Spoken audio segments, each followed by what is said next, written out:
Thank you, everyone, for coming today. We have got a very important speaker tonight with us. Shiva Mahbobi, a prominent women's rights activist, spokesperson for the campaign to free political prisoners in Iran, and a former political prisoner, is joining us today. She was a student activist in Iran, where she was arrested twice, once in a demonstration at the age of 12 and held for a few days, the second time at the age of 16 for over 3 years. Following her release, Shiva continued her activities and eventually had to flee Iran and go to Turkey in 1992. She was a refugee and women's rights campaigner and worked with the International Federation of Iranian Refugees in Turkey. Shiva then went to Toronto in Canada, where she was the coordinator for the Action Committee of Defense of Women's Rights in Iran. She later moved to the UK in 2001 and as a women's rights activist campaigned to stop stoning of women. She is the co-founder of the campaign to free political prisoners in Iran, which was established in 2006. Shiva, thank you again for joining us tonight. If you all could just join me in welcoming her again, that would be very great. Thank you. Just to give a brief walkthrough of how the event is going to operate today, we'll be having a moderated discussion, and after that, I will be opening up the floor to the audience when you can hopefully ask more questions that you might find pertaining to today's event. To start off with the first question, you've lived under the Iranian regime for the earliest and most prominent part of your life, I would say. I wanted to know what your experience was living under that regime as a political campaigner, and what motivated you to keep going, especially since you started at a very young age? Yes, yeah. Well, first of all, it's a pleasure to meet you all, and it's an honor to be here. Well, I guess when you start your activity from a very early age, it's not much of a decision. It's not much of a choice, really. You face, when I was 10 years old when it was 1979 revolution. So, and I'm particularly, I'm from part of Iran, Kurdistan. I'm from the same city as Mahsa Jina Amini. And specifically that part of Iran was constantly being attacked by the regime. So you can imagine 11 years old, like opening eyes every morning and you see this demonstration, this attack. You're going to school, your school is shut, and that's where I was in demonstration when I was 12. And when we were demonstrating to demand our school to be open, they arrested something like 100-something women, and I was part of it as well. And then when they opened the school, I was kicked out of school for 2 weeks, you know, almost 13. Because part of my hair was showing. So when you think about being a political activist, at that moment it was a matter of what do I do to survive? Either I obey them and not say anything, or start protesting. And I think the second one, and that's why I started. I was mainly student activist. When I say student activist, like writing slogans on walls, like distributing flyers. That might be very basic to you, but actually that was a life-threatening activity for us. And that's what we were doing. And then I continued, obviously, you know, having more role of being against hijab, against execution. So it's difficult. When you're in school and I remember some of my classmates, like 14 years old, they vanish, they get abducted, they get arrested and executed, and all of a sudden you find yourself going to your friend's funeral and you're speechless. You don't know what to say. You feel guilty that you survived, actually. And so then, I guess in that way, everything around me was activity. And I felt like I always had that feeling that I'm against justice. I need to do something about it. How can I forget what happened to my friends? And it was everyday life. So that's why I guess, and particularly being a woman, is very different. I'm not saying necessarily men have a great life in Iran, but being a woman, that means everything, every single thing about you, your voice, your hair, who do you get married? Do you have boyfriend? Your sexual orientation. Everything you can imagine it has a law that according to that, you have to, obey the law. So as a woman, I think you open your eyes that all of a sudden all your rights been taken away. I was one of the lucky ones because I grew up in a family that I never felt I'm different than my brother. And but it doesn't matter, because when you step out of the home, you still face discrimination. You face horrible discrimination. You're not a human being, literally. So I guess when you say what is like, it's a constant fight. I think if I put it in one sentence, it's a constant fight every single day. In school, going out, you go out, like I remember at the time I would put a kind of scarf, you have to cover your hair. It was a bit colorful. I had to think about it. Is it too colorful to be arrested by the morality police? Or I was stopped because my feet were showing, basically. It was summer. So it's constant fight, really, and it's really difficult. I think it's really difficult to imagine what it's like, especially to be a woman in Iran. I was just wondering, because you mentioned growing up in Kurdistan, the area of Kurdistan, I was wondering if you felt that oppression over there was particularly more motivated compared to places like Tehran, where it did exist, but if you felt that you were targeted more because you belonged to Kurdistan, and as such, the brunt of action that you faced was more severe. Definitely, and even now, when you see the news from Iran, it's the same.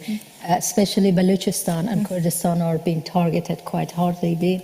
Yes, in Kurdistan, because there is a really long years of resistance against the regime, and so that's why it was harsh. I mean, I always say that it's almost history gets repeated. I don't know how many of you saw those images. They attacked cities of Kurdistan. Let's say I've seen 4 times worse than that in 2 years after the revolution. So definitely, I mean, ethnic minority, and especially in Kurdistan and Balochistan, definitely they're more targeted, and they've been more brutally, I would say. It doesn't mean that people in Tehran is not more brutally, but there is a kind of long history of fighting against them. I just wanted to know if you were able to share your experience of being a political prisoner in Iran, especially because you were taken away at such a young age. If that was a challenging experience, that must have been a challenging experience for you, if that was something that serves as a serious motivator, even for your activism till today. Yeah, I mean, if I want to it's very young age, you're right, 16 years old. It's quite an age that you learn about your identity, you learn about what you like, you think about your future. I don't know, all those stuff that normal people do, really. And I guess I didn't have that because I started the activity. And I remember the night that they came to arrest me, I knew they were going to arrest me because we were a bunch of kids were activists in schools. And when my friend called me and said that, well, they're coming for you as well. So I went to another family. They actually came there, they found me. And I can't imagine, that night it was like a nightmare. I couldn't imagine that happened to me. And I guess the first thing that really shocked me, they put me in a cell that was a very small cell with a kind of metal bed that they put people on that, and they flogged them. And it was lots of writing from other people on the wall that's saying what happened to them. So I would say it was nightmare, really. I think I completely dissociated. Is that the mic? So it was really difficult. And then I guess when you're there, I guess you kind of think, how do I survive mentally? I think that was very important for me. That because I saw many people that being completely ill, they weren't stable anymore because they were raped, they were tortured. And I guess one of the things for women in prison, every woman that goes to prison in Iran, I'm talking about Iran, I'm sure in other countries there are lots of examples. Every woman has that fear of being sexually assaulted without exception. And I guess one of my fear was that, being raped. And I remember when in one of the prison, I've been in solitary confinement, sometimes for 3 months, 2 months, 1 month, but one of them particularly was 7 months. And I remember every night I would put my stuff, whatever I had, behind the door, and I would say, at least I want to know, when they come and rape me, at least I know, I'm not shocked, I'm not going to go mad. I think when you think about that, then it's a matter of survivor. Because the reason I thought that, the prison cell beside me, there was a woman who was not a political activist, was arrested for other reason. I could hear every night this prison guard would come and knock on the door, would go there, spend an hour and come back, and I knew what's happening. And so it was really difficult, especially when you are in solitary confinement. You don't have your cellmates with you. It's a bit different. You're on your own. They can do any possible thing to you. So I guess that part was very much. And the other part, I remember when I was in prison, it was the Iraq and Iran war. And they were bombarding all the cities. And I was particularly in one, during that 7 months, when there was the siren, people supposed to go to the shelters. But what they did, they wouldn't open the door for us, so we would be in the cell. So you could see the walls are shaking, because in that particular city, Kermanshah, it would come closer. That's what I heard later on. The only thing I learned, from before, that just go to the corner of the wall and just do that. So you would be okay. You don't have, it's quite scary actually. Now I'm saying, how did I actually got through that? So I guess something like that, or the other thing, when you say, I remember again, because of the bombardment, I lost one of my friends, and she actually was right in front of me. And I'm really sorry that I'm telling you all this horrible stuff. And I'm aware of that, how dark is that. And I guess she died in front of me, and I couldn't do anything. It was my best friend. So I guess when you say it's difficult to remember highlights in prison, but I guess I would say those highlights. But I have to tell you something really nice as well, just to light it up. I remember I was in those solitary confinement, and one day, who have their children with them, unfortunately. But I was in that solitary confinement, and all of a sudden, I was hearing this, babies crying usually is very annoying. But oh my gosh, I heard the baby crying. That was the most beautiful thing in that moment. It's almost connected me to life. So it was really, really strange feeling that was my connection to life outside. In light of that, do you think there has been some change at all, if at all any, to the conditions of political prisoners or any prisoners in Iran? Do they even have minor access to perhaps meeting their families ever, or getting access to their lawyers? Has that changed, or is it still the same very oppressive environment that still exists today? I would say the worst, because I think the logic is, the rationale for that is, when they're in the society, the protests are more, the suppression is also more as well. And I guess it's worse. First of all, having lawyers is not what you think. It's just I don't know. It's really, it's not real.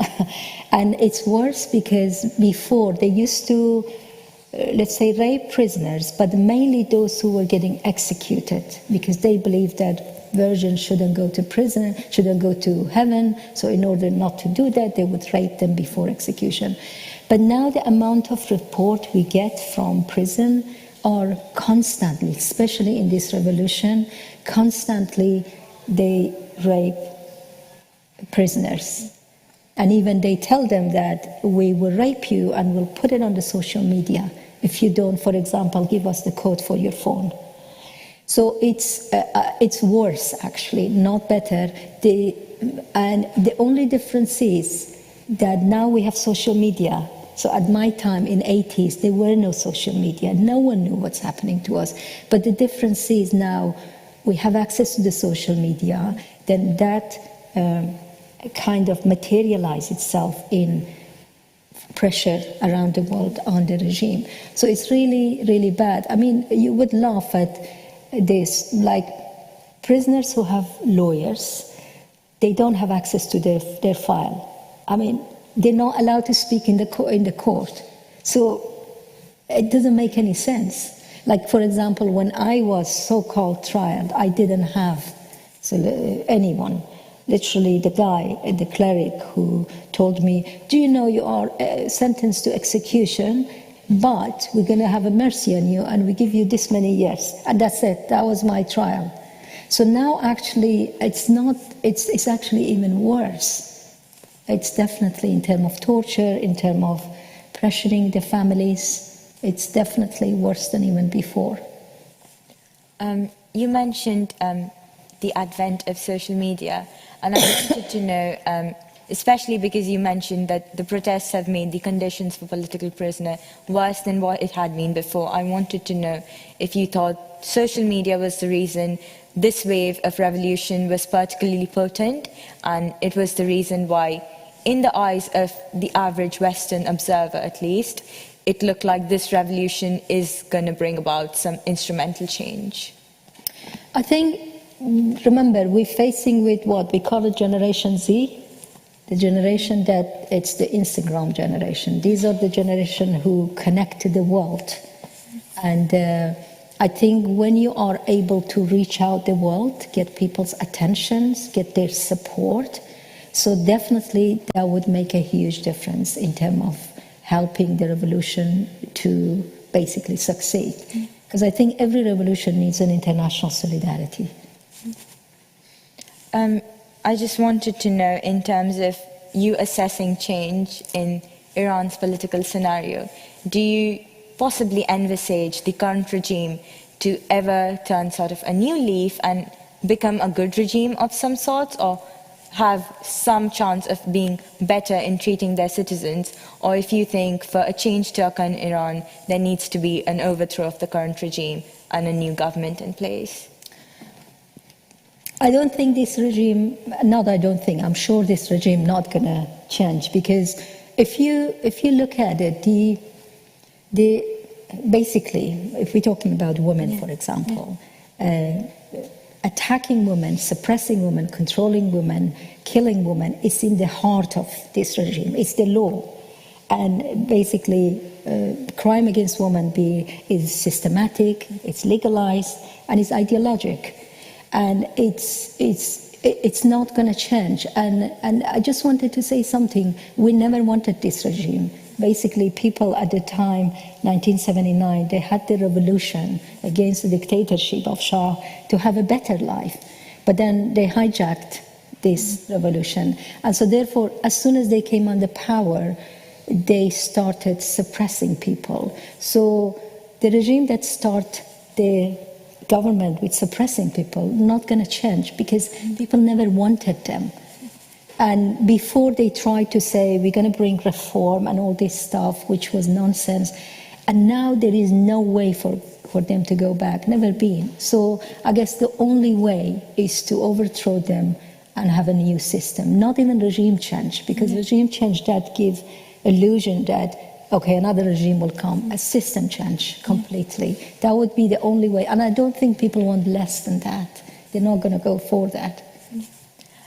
Before I move on to questions of a more international perspective, I just wanted to know, especially because your project for your longest time, at least in Canada and even in the UK, has been to campaign extensively to recognize 20th June as the International Day of Action to support political prisoners in Iran. I just wanted you to share the significance of that date with our audience tonight. Yeah.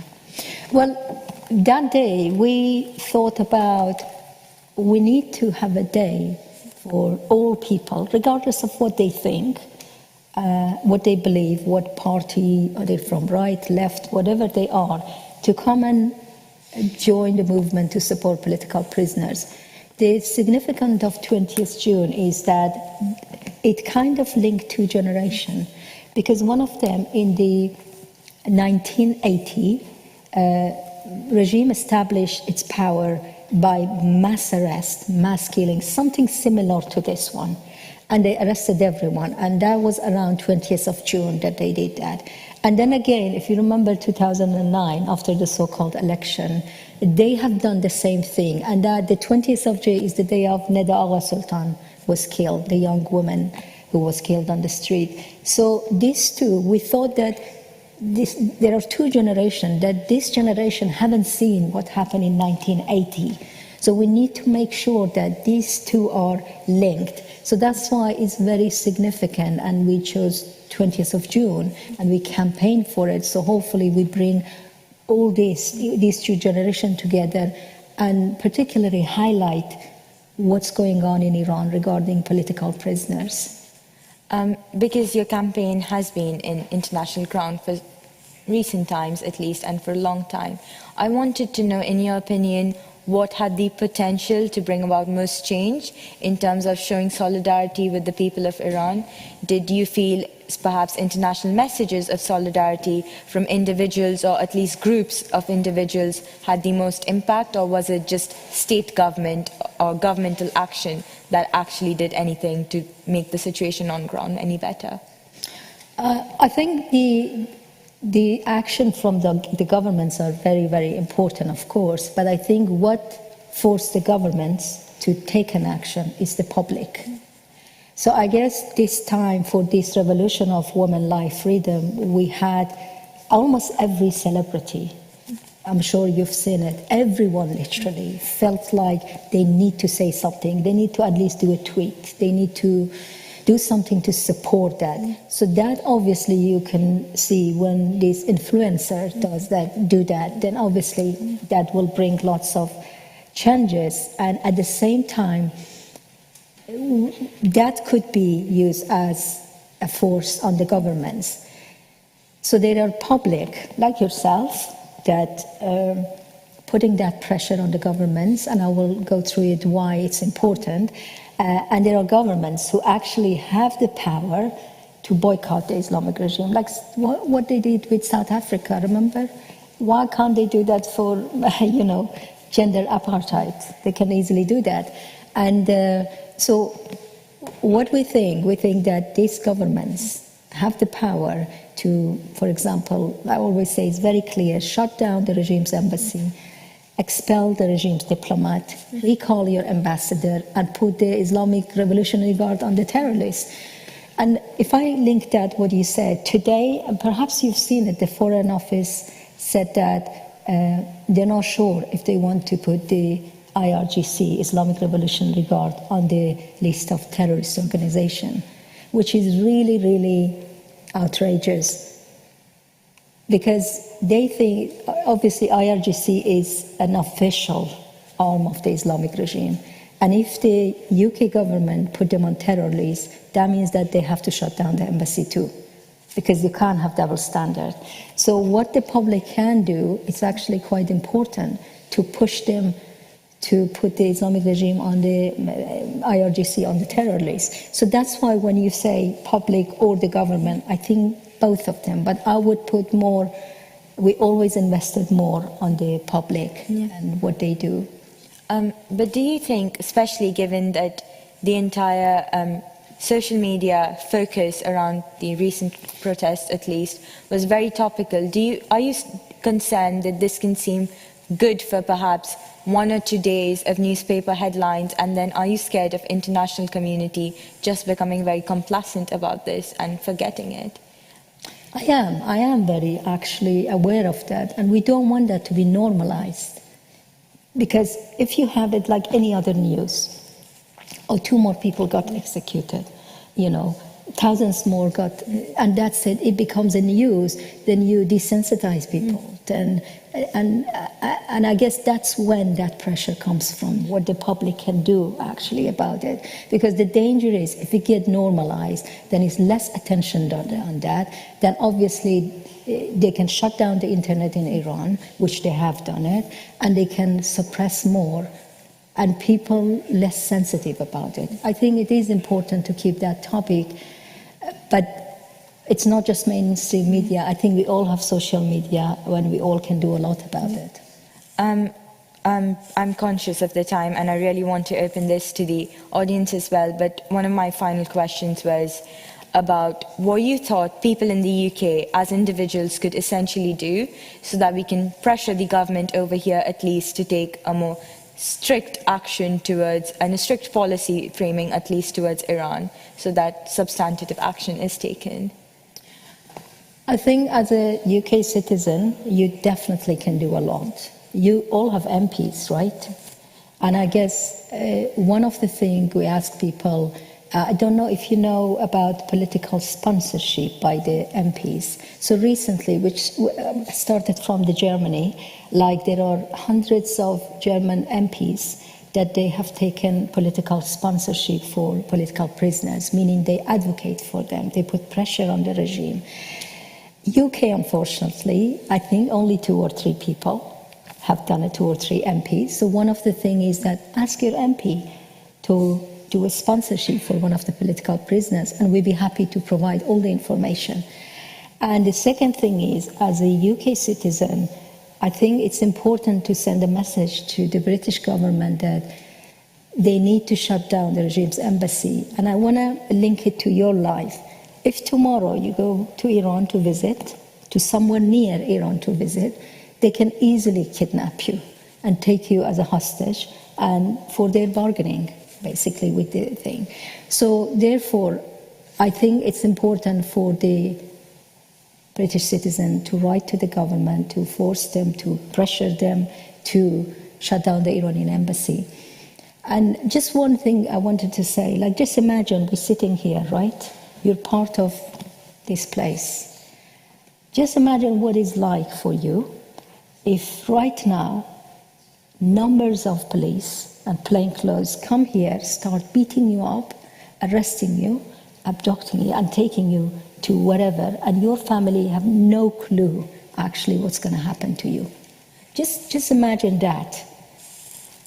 What is like?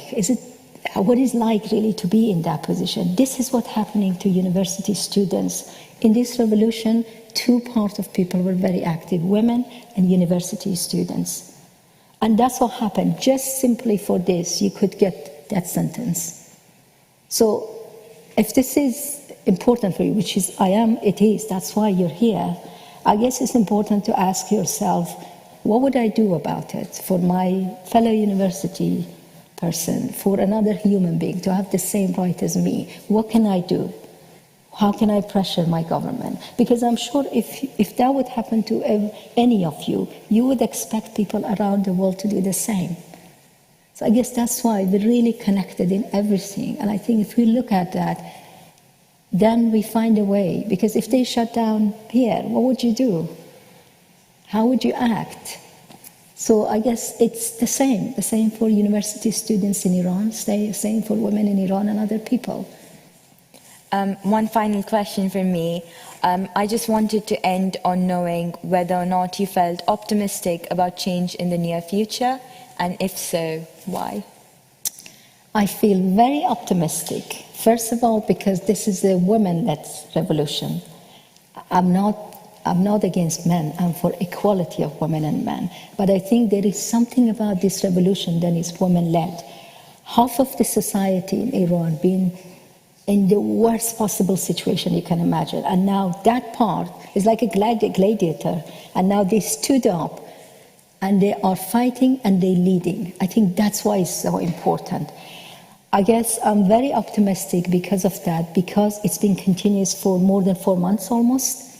We have lots of international attention and it's still continuing. So I'm very, very optimistic that the revolution will happen. It might take months, it might take weeks, but it will happen. And I'm very, very, and I hope one day I speak with you all in a different platform.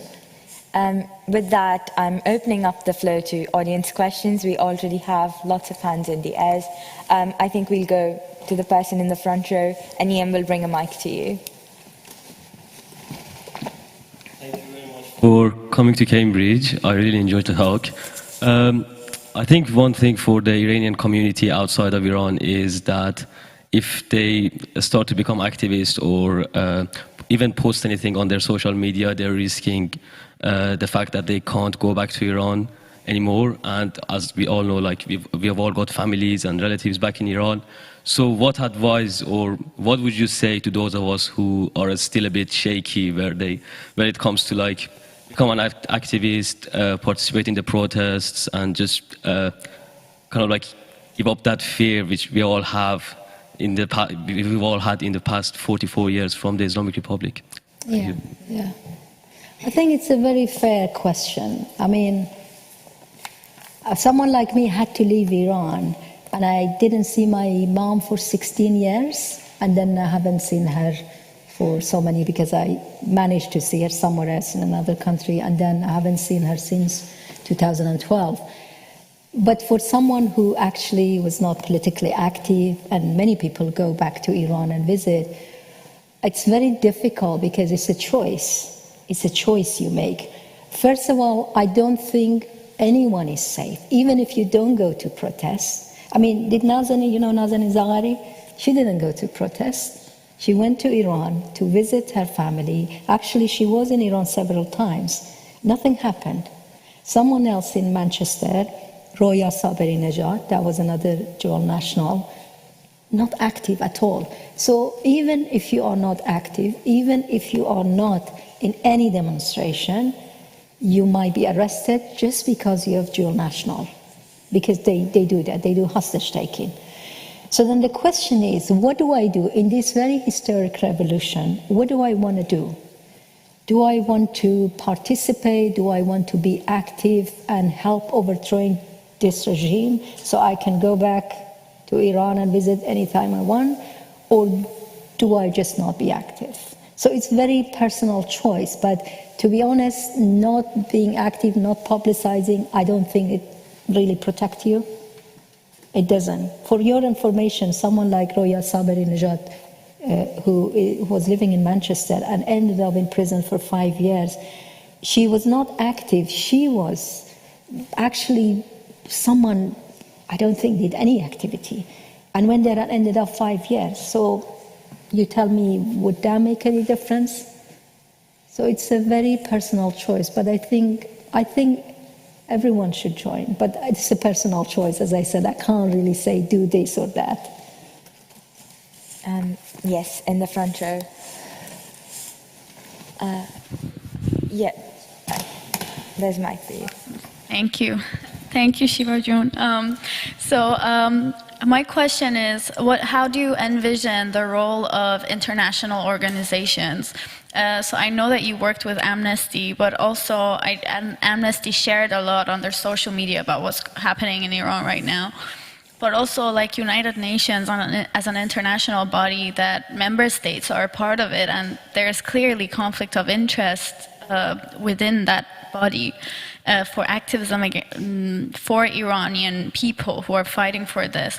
How do you envision those conflicts of interest, the political atmosphere of it fitting into how those organizations can actually be active and actually make a change? Like they threw out the Islamic Republic off the Women Committee, but at the same time, like Iran is still a member of the United Nations, and then when it comes to like signing off agreements with the Islamic Republic, they have a 5-year agreement with the Islamic Republic to further their aims and objectives.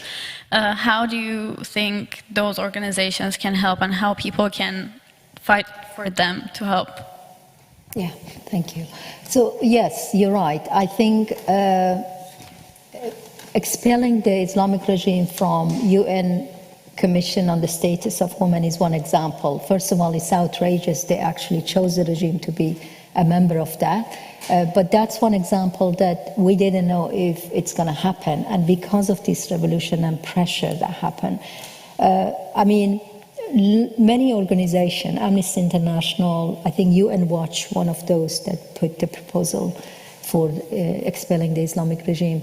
I think it's very important, but I still feel the public in general can do a lot, because 20th of this month, there's going to be a huge demonstration in Brussels to basically urge the European Council, because they have the power to do that, to put the Islamic Revolutionary Guard on the list of terrorists. So if the voice is louder, if it's more pressure, this organization definitely have to do something about it. Like, for example, now, when you look at the UN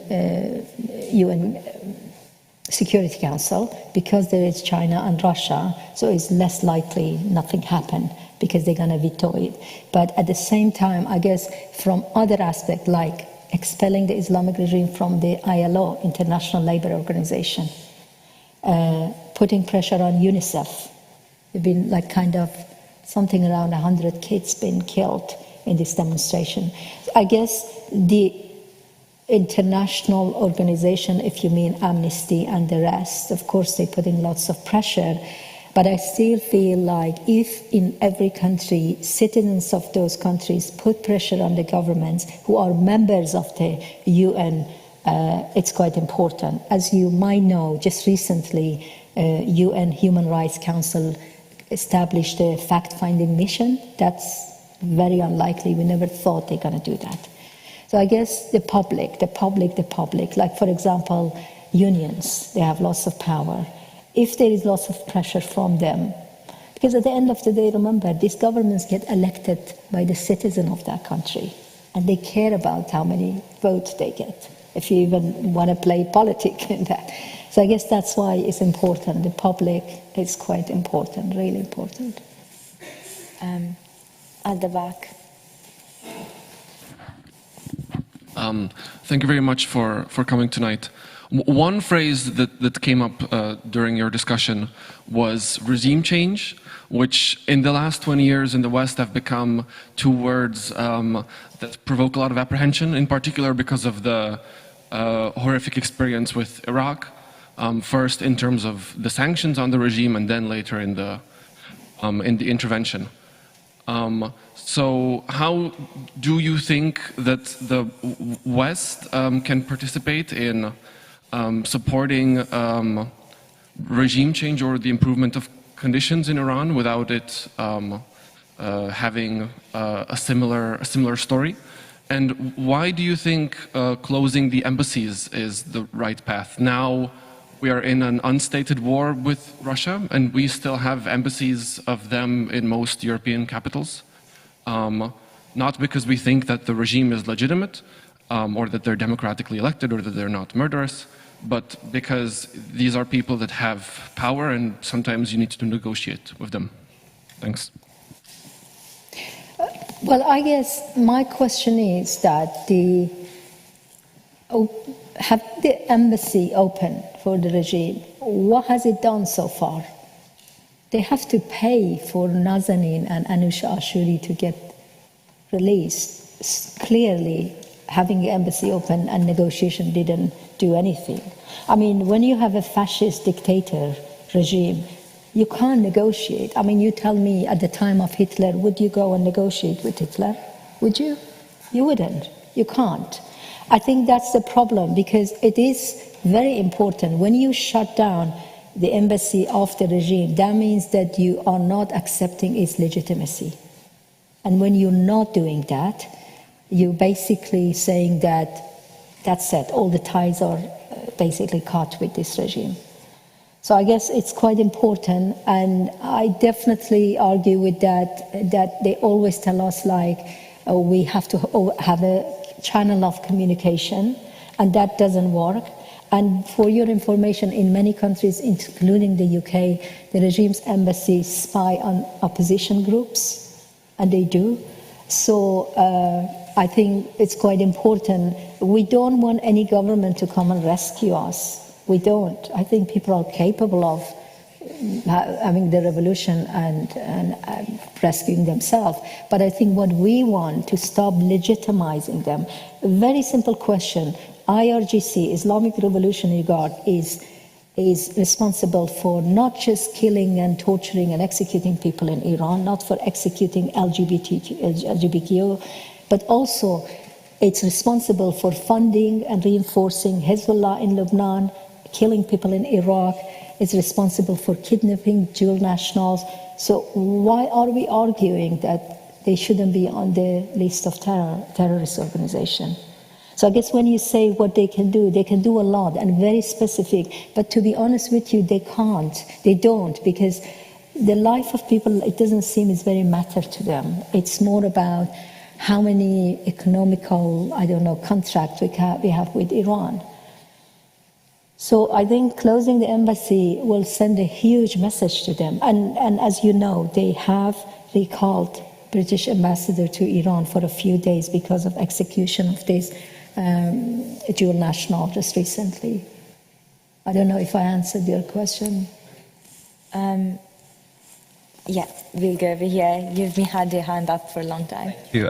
Well, actually, I wanted to ask about the societal situation in Iran. How do you see this? Because for me, as an Iranian, by the way, the societal picture is not that black and white. So we've got mainly also in Balochistan, for example, we've got the religious figure over there who actually kind of supported Taliban in Afghanistan as they were coming to power. So, and right now he is kind of supporting the revolution or the woman life freedom movement, whatever you want to call it. But and we don't actually see single woman taking part in the demonstrations in Balochistan. So, do you see everything related to the pure Islamic Republic per se, or do you see also the societal situation of Iran not that black and white? And what are the developments that has been done during this 40 years within the society? Where we, as you were over there, and where are we now? And again, I would like to, first of all, I would like to say that kind of comparing Iran, an Iranian system, Iranian regime, Islamic Republic with the Nazi Germany is really something that it is quite unacceptable. I mean, by the fact of by underground facts, the atrocities that Nazi Germany did, killing 4 million, I mean, across Europe and half of the world, this did not happen in Iran, and this would play down the atrocity that the Nazi Germany did back then. But again, to the tangible results of shutting down the embassy. So what is it? What will exactly happen if they shut down the embassies? What are the results of that for the Iranians in diaspora, for the Iranians fighting within Iran? Because the British government was the pioneer one shutting down the Syrian embassy back then. And right now we are at a situation where Bashar Assad is still on power and it will be consolidating his power, I would say. And again, regarded to the problem that we have with many dual national citizens being held in Iran, wouldn't that as well block perhaps one of the least channels that the British government and also the other Western governments could keep in order to hold their citizens outside, as they did, I mean, very late, after a couple of years in the case of Nazanin, but in possible, hopefully not to come, cases that we will probably face in the future. Thank you. So I'll try to remember all your 4 questions, I think. One of them is, you mentioned Balochistan, and you mentioned the situation of women, I think you mean, in Balochistan, and is it just because of the Islamic regime? You see, when you have discrimination against women, of course discrimination against women goes back in history, in every country, I believe. But then when you have a government who reinforced that by having misogynist laws, that doesn't help, because when you have a society that is basically practicing discrimination against women, the law is supposed to get rid of that, right? But in Balochistan, because Balochistan have been always kept very deprived, even in the time of monarchists, and you're right. First of all, I don't think there is that cliche of Baluchi women. They do have organization. Actually, they were in demonstration, not many. And I'm sure if there was a woman from Balochistan here would really oppose that Balochi woman is not in the protest.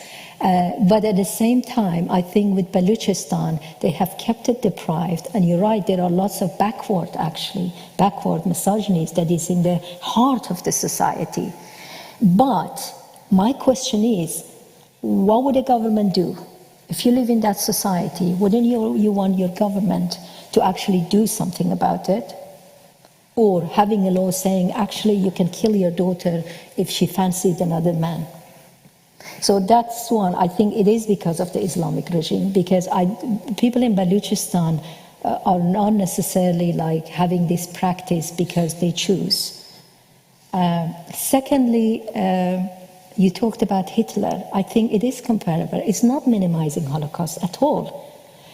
I'm asking you, 44 years, okay? A regime is under power and they killed tens of thousands, if it's not hundreds of thousands.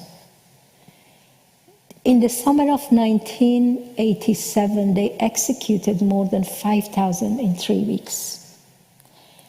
They've been systematically practicing crime against women for almost half a century.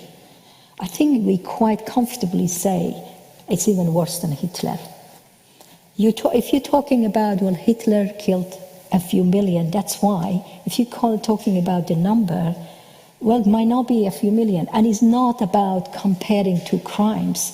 What I'm trying to say, when Hitler, see, you are very much opposed to Hitler, right? You're not even questioning it. But actually, someone who is supporting Hitler might come and tell you, oh, why would you say that?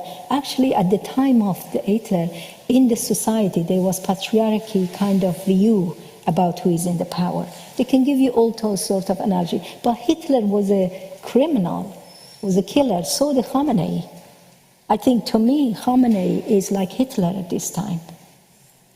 So I think it's a fair comparison. And then about the Iranian embassy you asked, I think it's really important. The reason in Syria didn't work, because in Syria there is no revolution. There is no movement like we have in Iran. That's the difference. So therefore, that's why closing embassy, while there is nothing happening in the country, you're right, it doesn't make much of a difference. But right now we have a revolution going on in Iran, and what we need to isolate the Islamic regime around the world in every country, and that will definitely help. Does it help the dual national if we have the embassy open? No. If it would, they would release Nazanin a long time ago. They would release Mehran Rauf, a labor rights activist, dual national, British Iranian, and also Tahbaz, another one. So therefore, I think it's quite important to shut down the embassy as a way of saying we do not kind of acknowledge you as a government who is in the power. I might not have convinced you, but that's my analogy. That's okay. Just one thing I wanted to say, because I don't know if you are all students or you are members and all that, but one thing I wanted to emphasize that actually Cambridge can do a lot about university students in Iran. There are thousands of them in prison. They've been kicked out of kind of university, their family been threatened. And I think it's really important, you know, even any of you, or even if you from the union itself, like having a statement in support of the jailed university student and demanding their release, sending this letter to the British government and asking to do something about it. I think you are in a very good position to show your solidarity with university students in Iran. And at the same time, I would definitely say, ask your MP to sponsor a university student who is now in prison. We'll be more than happy to provide you all the information and even get in touch with their families. But I think this is two things you can do. Like if there is any statement, I don't know how it works, the union works, or anything like that, and ask your MPs to do that, because I think this is one thing practical. You can step out of here just with an email, you can do that. With that, I'm afraid the event has to come to a close. I'm aware that you have time commitments. But once again, thank you for joining us, and thank you for bringing light to this very important cause. If you could thank me.